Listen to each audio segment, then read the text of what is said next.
بسم الله الرحمن الرحيم يسبح لله ما في السماوات وما في الأرض الملك القدوس العزيز الحكيم هو الذي بعث في الأميين رسولا منهم يتلو عليهم آياته ويزكيهم ويعلمهم الكتاب والحكمة وإن كانوا من قبل لفي ضلال مبين وآخرين منهم لما يلحقوا بهم وهو العزيز الحكيم ذلك فضل الله يؤتيه من يشاء والله ذو الفضل العظيم مثل الذين حملوا التوراة ثم لم يحملوها كمثل الحمار يحمل أسفارا بئس مثل القوم الذين كذبوا بآيات الله والله لا يهدي القوم الظالمين قل يا أيها الذين هادوا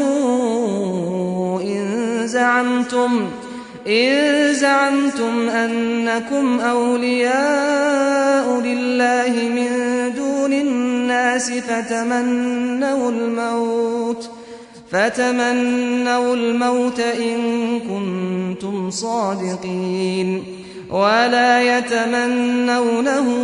أبدا بما قدمت أيديهم والله عليم بالظالمين قل إن الموت الذي تفرون منه فإنه ملاقيكم ثم تردون إلى عالم الغيب والشهادة فينبئكم بما كنتم تعملون يا أيها الذين آمنوا إذا نودي للصلاة من يوم الجمعة فاسعوا إلى ذكر الله وذروا البيع ذلكم خير لكم إن كنتم تعلمون فإذا قضيت الصلاة فانتشروا في الأرض وابتغوا من فضل الله واذكروا الله كثيرا لعلكم تفلحون وإذا رأوا تجارة أو لهوا انفضوا إليها وتركوك قائما قل ما عند الله خير